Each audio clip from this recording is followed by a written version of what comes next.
आइए तो आज हमारे बीच संत हैं और कथावाचक हैं जिनका नाम वृंदावन चंद्र दास जी हैं जो वृंदावन में कथा कहते हैं और आज हम लोगों के बीच उपस्थित हैं। सबसे पहले आपका हमारे चैनल पर स्वागत। धन्यवाद आप सभी भक्तों का। अच्छा, एक बात बताइए, संत बनने के बारे में विचार कब से आया? संत बनने जैसा कोई विचार होता नहीं है, वो बाय बर्थ सबके अंदर ही होता है। क्योंकि संत कोई विचार या कोई पदवी या कुछ है नहीं, संत एक लक्षण है। जैसे किसी के माता पिता अगर नशा करते हों तो स्वाभाविक है कि उसका बच्चा जब बड़ा होगा ना तो वो अपने आप ही नशा करने लगेगा, उसको कोई सिखाएगा नहीं। क्यों?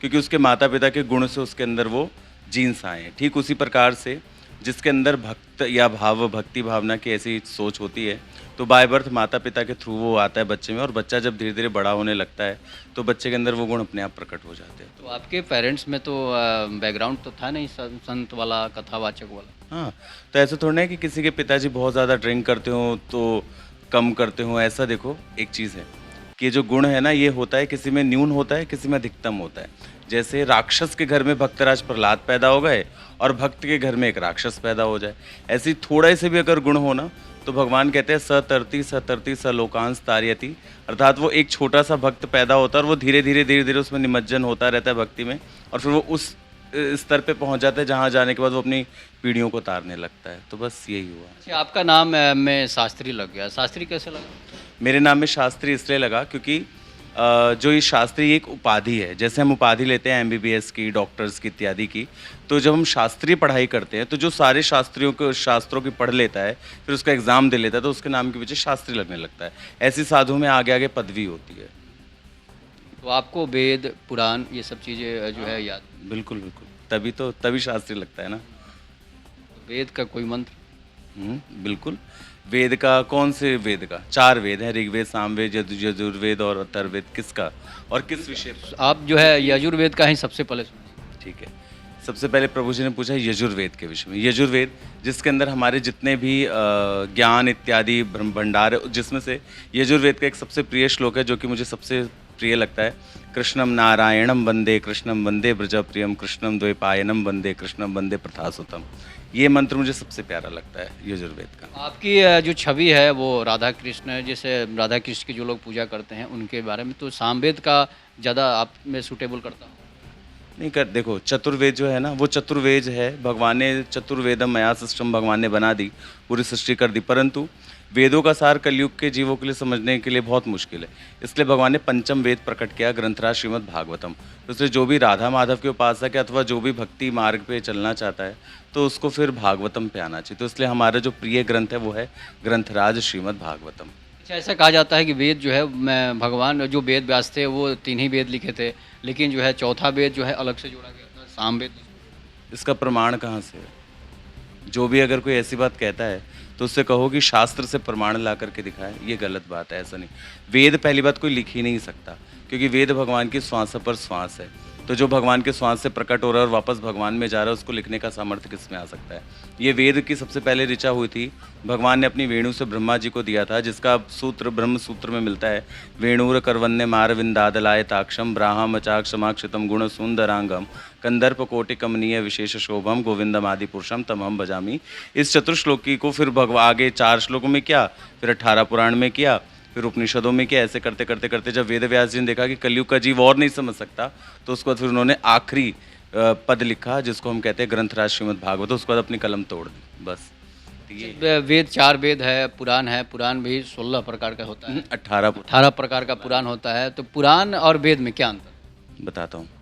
पुराण वो होते हैं जो आप बीती बातें होती हैं। जैसे जो पुराने, जो कभी पुराने नहीं हो सकते उसको हम कहते हैं पुराण।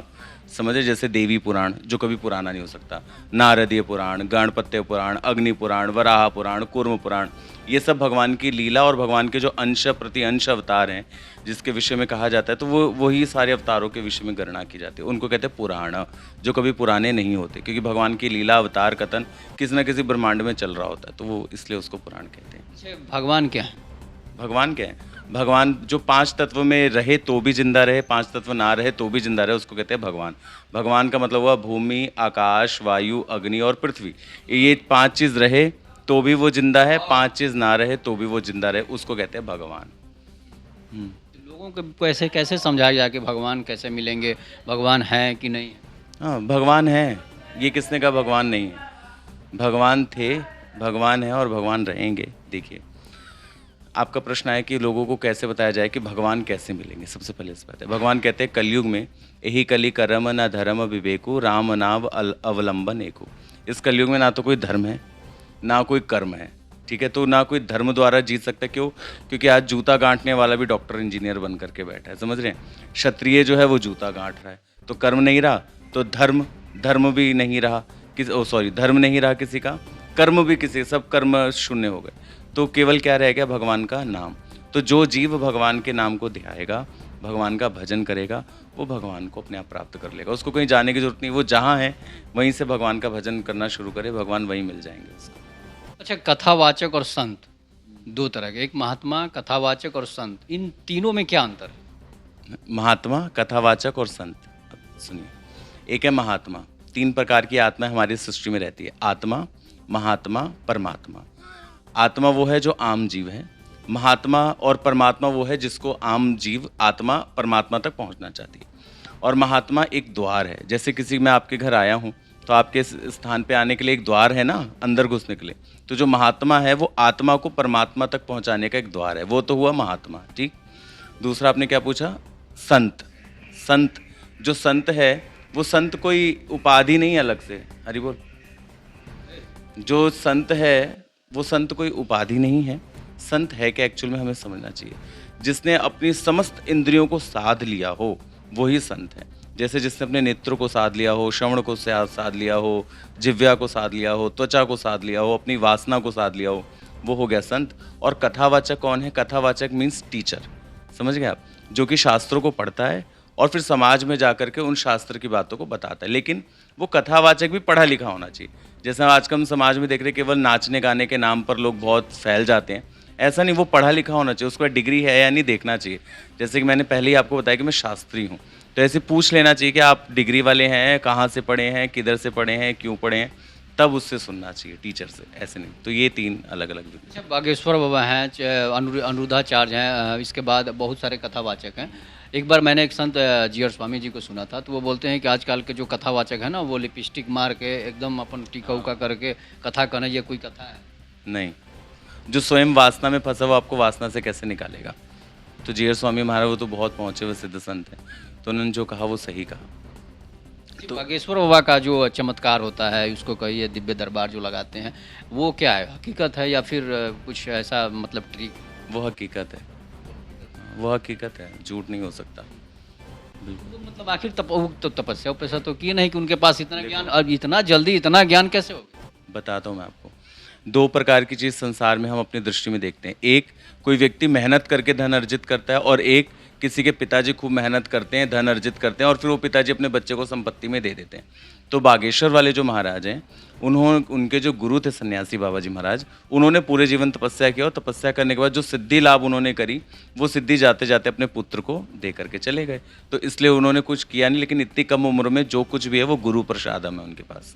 इसलिए हमारा शास्त्र कहता है कि हमें गुरुमुख होकर के चलना चाहिए। तो वो गुरु की सेवा करी उन्होंने जितनी, आज उसका फल उनके आगे। तो फिर शंकराचार्य उन पर सवाल क्यों उठा देते हैं, जो अभी जो है उत्तराखंड के शंकराचार्य जी? जो उत्तराखंड के जो शंकराचार्य वगैरह है ना, या कोई भी शंकराचार्य, वो देखो, मैं एक आपको बहुत अच्छी बात बताता हूँ।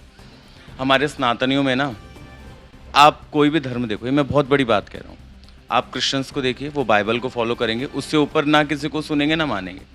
आप पंजाबियों को देखिए, वो गुरु ग्रंथ साहब को फॉलो करेंगे, उससे ऊपर किसी को ना सुनेंगे ना मानेंगे। आप मुस्लिम को देखिए, वो केवल कुरान को फॉलो करेंगे, उससे ऊपर ना किसी को जानते ना मानते ना मानेंगे। और हमारा हिंदू धर्म में मतलब ऐसे गधे पढ़ लिख करके आ गए हैं, जिनको अगर आप देखेंगे तो वो खुद ही वेद व्यास बने हुए हैं, उन्होंने कुछ पढ़ा नहीं है। आज आप किसी अनपढ़ से अनपढ़, किसी कूड़ा बिनने वाले से पूछेंगे ना, वो भी भगवान के बारे में इतने बड़े बड़े आपको लेक्चर दे देगा, समझ रहे हैं।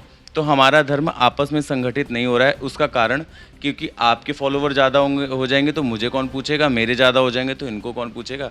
लेकिन हमें समझना होगा कि हमें एक मुट्ठी होकर के चलना पड़ेगा। तो शंकराचार्य जी का जो जलन का कारण है वो आपके मन में भी बहुत अच्छे समझ रहे हैं और हम भी बहुत अच्छे समझ रहे हैं। इसलिए हम देखते हैं ना, कोई शंकराचार्य कांग्रेस की बड़ाई करते हैं, कोई शंकराचार्य जो है बीजेपी की तारीफ करते हैं, जबकि संत को, महात्मा को, शंकराचार्य को सनातन का सबसे बड़ा प्रधानमंत्री माना जाता है। लेकिन उन लोगों को ऐसा प्रतिक्रिया नहीं आना चाहिए, उनको किसी भी सरकार का पक्ष नहीं नहीं लेने। देखो प्रभु जी, एक चीज़ है कि हम जितने लोग हैं ना, हम सब लोग शरीर में हैं, और इस शरीर के अंदर हर प्रकार के पाप, ये शरीर पैदा ही पाप से हुआ है, तो कभी ना कभी पाप इसमें व्यापेगा ही, चाहे कोई शंकराचार्य की पदवी पे क्यों ना बैठ जाए। अगर कोई शंकराचार्य की पदवी पे बैठा है तो वो धर्म गुरु ही बहुत बड़ा हो जाए, तो क्या उसको नींद नहीं आती, भूख नहीं लगता, मलमूत्र का वेग नहीं आता? उसी प्रकार से हमारे मन के अंदर जो काम, क्रोध, मद, मोह, लोभ, ईर्ष्या, द्वेष, राक्षस हैं, ये भी तो आएगा ही आएगा। तो उसी प्रकार से वो लोग अपनी पद की ईर्ष्या में आकर के दूसरे से ईर्ष्या करते हैं और फिर दूसरों की भलाई बुराई करते हैं। तो ये तो आप स्वयं समझ सकते हैं कि हमारे बिहार में कहावत है ना, कई बार मेरे पिताजी सुनाते थे कि मन ना रंगाए रंगाए जोगी कपड़ा और दड़िया बना के हो गई बाबू बकरा। तो ये वो लोग हैं मेरी नज़र में, तो बस ये सीधी सी बात है। एक बात और जानेंगे कि जैसे इस समय जो है कोई कथा कहता है, मतलब कोई जैसे कि जैसे आपने देखा ये कुंभ था, तो कुंभ में जो है वह एक शंकराचार्य एक थे, उनका नाम था अभिमुक्तेश्वरानंद, और उन्होंने हर्षा रिछारिया एक रील क्रिएटर को अपने मंच पर ला दिया। ये अच्छी बात है या फिर गलत? देखो किसी संत को ना, मैं एक चीज़ कहता हूँ प्रभु जी, मैं इतना बड़ा संत नहीं हूँ, लेकिन फिर भी मैं ना इस प्रपंच से दूर रहता हूँ, माया के प्रपंच से। तो जो जीव उस स्थिति पे और जिसके इर्द गिर्द इतने लोग हैं, तो उसको ऐसा नहीं करना चाहिए।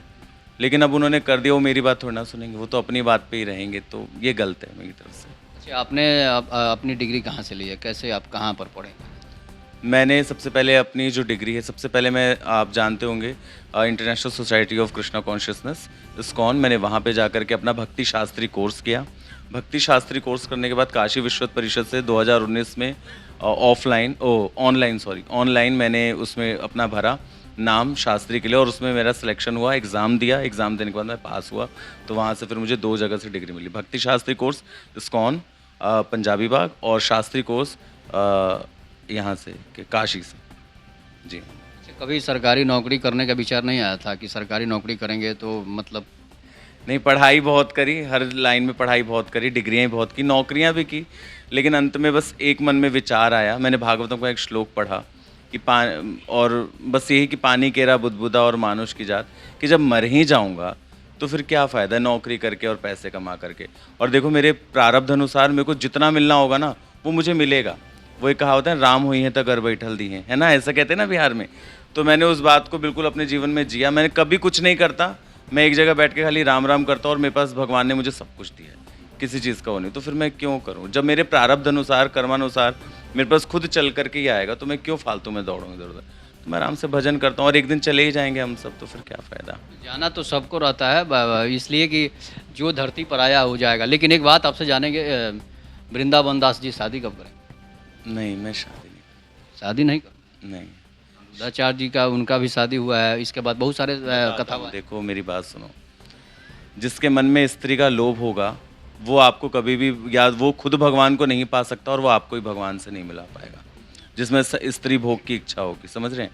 और दूसरा कि मेरे मन में ऐसी कोई इच्छा है ही नहीं अंदर से। अच्छा, तो फिर संत ऐसा क्यों सोचते हैं कि स्त्री तो है, सृष्टि की रचयिता है, सृष्टि की रचना करने वाली है, आपको पैदा करने वाली हो या हमको पैदा करने वाली हो, वो महिला ही करती है। महिलाओं से संतों को इतना नफरत क्यों रहता है? नहीं, ये गलत है।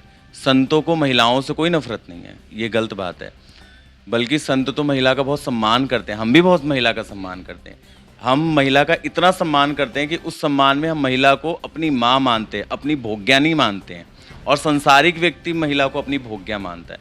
हम लोग तो उसको जगदम्बा मानते हैं, तभी तो हम लोग उसको पूछते हैं और उसका स्पर्श नहीं करते हैं, उससे दूर रहते हैं, उसकी इज्जत करते हैं। देखो ये जब सृष्टि बनी थी ना, तो आइंदा से ये बात नहीं कहना कि संत लोग उतना वो करते हैं, हम नहीं करते हैं। जब ये सृष्टि बनी थी ना, तो ब्रह्मा जी ने के अंदर इतनी सामर्थ्य नहीं थी कि वो पुरुष बनाने के बाद स्त्री बना दे, यानी प्रकृति को बना दे।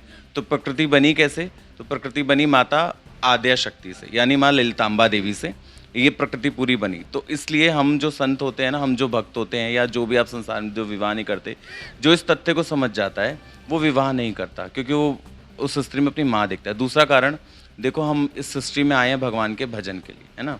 हम सब ने माता के गर्भ में 7वें महीने में भगवान से प्रार्थना करी थी भागवतम के 10वें स्कंद के अनुसार कि अब जनी जाए भजऊँ चक्रपाणी।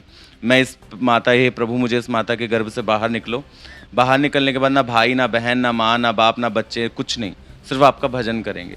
तो हम बस अपना वादा भगवान से निभाते हैं, इसलिए हम लोग शादी विवाह नहीं करना। अच्छा, एक और बात है कि आपने शादी की बात कर नहीं की, लेकिन जैसे क्या है कि जिसको हम लोग पूजते हैं, जिसको आप लोग पूजते हैं, हम लोग सभी लोग पूजते हैं जितने भी सनातनी हैं, ब्रह्मा विष्णु महेश, चाहे राम हो चाहे कृष्ण हो, शादियाँ तो सबकी हुई थी, सबकी पत्नियाँ थी। हाँ, तो हम भी कर रहे हैं, यही कहना चाहते हैं आप? नहीं, हम करने के लिए अब प्रेस नहीं कर रहे हैं, लेकिन जैसे क्या है कि जब भगवान शादी कर सकते हैं तो संत शादी क्यों नहीं कर सकते हैं, महात्मा शादी क्यों बताता नहीं? हूँ, देखो भगवान भगवान है, वो है ईश्वरा परम कृष्णा सच्चिदानंद विग्रह अनादिरादिर गोविंद सर्व कारण कारणम, जिसकी एक इच्छा पर अनंत कोटि ब्रह्मांड प्रकट हो जाते हो और अनंत कोटि ब्रह्मांड लुप्त हो जाते हो।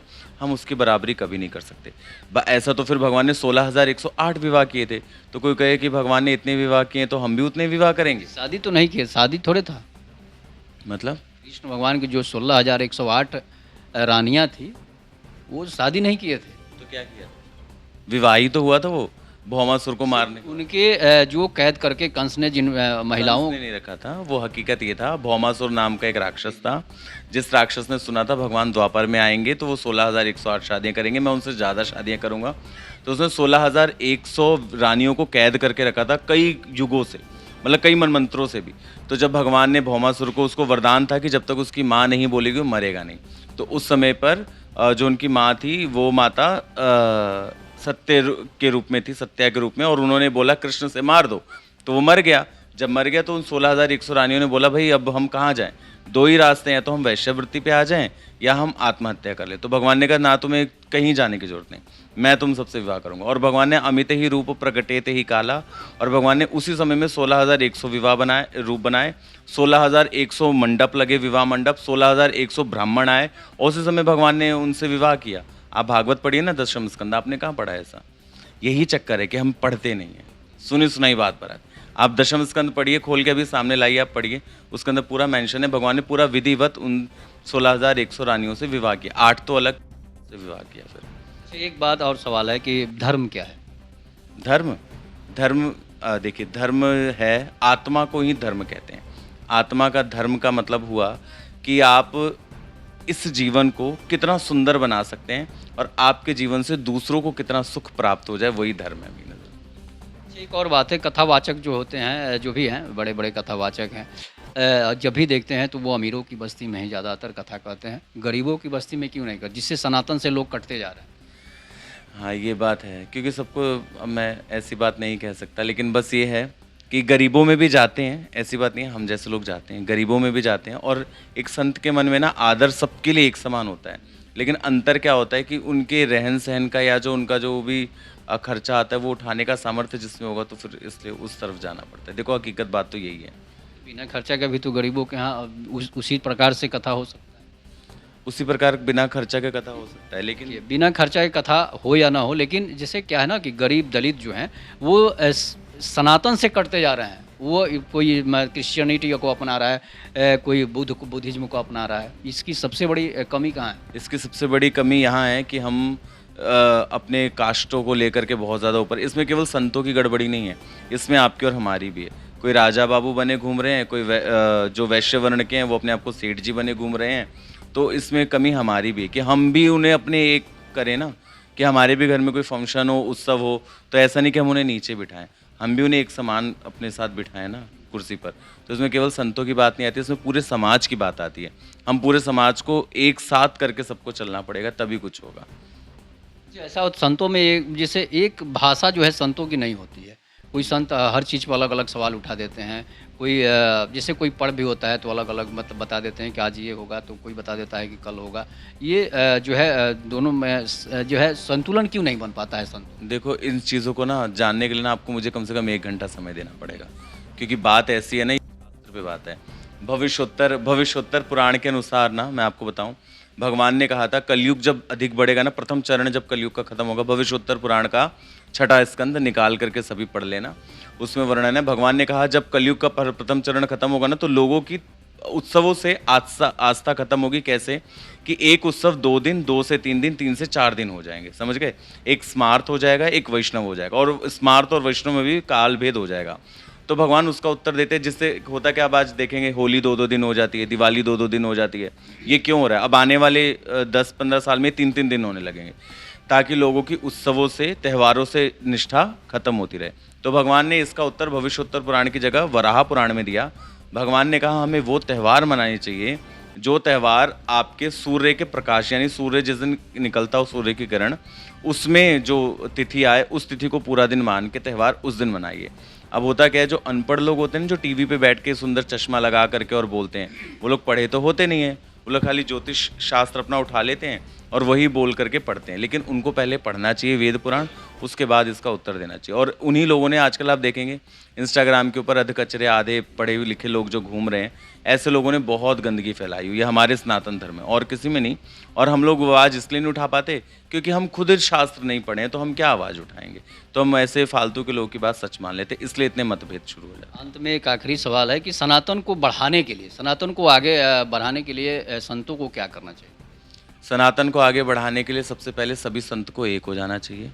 दूसरा, सभी संत को एक होने के बाद सभी संत को ये अपना अभिमान को त्याग करके एक होने के बाद सब अपने फॉलोवर्स को बोलना चाहिए कि हम सब एक हैं, एक थे और एक रहेंगे। तभी ये सनातन बहुत तेज़ी से आगे बढ़ेगा, और तभी शायद मैं एक बात कहूँ तो हिंदू राष्ट्र बनेगा, वरना सब टूटेंगे एक ना एक दिन। आप भी टूटेंगे, मैं भी टूटूंगा। मैं हमारे चैनल के दर्शकों को क्या कहूँ? अंत में आपके सभी चैनल के दर्शकों को मैं यही कहूँगा कि केवल भगवान का भजन करो, क्योंकि भगवान का भजन करने से ही आपको दोबारा जन्म मृत्यु जरा व्याधि दुखम दोषम नाशनम में फंसना नहीं पड़ेगा, और आप सब खुशी खुशी भगवान के धाम को जा पाएंगे। तो आप सुन रहे थे वृंदावन चंद्र दास शास्त्री जी को। इस पर आप लोग अपनी प्रतिक्रिया जरूर दीजिएगा। और ये बचपन से ही साधु हैं। हाँ, एक बार आप जाने कितने मतलब शुरू में कितने सालों से आपका जो है, कितने उम्र साल के थे तो मतलब ये लगा कि हम भक्ति लाइन में जाएंगे?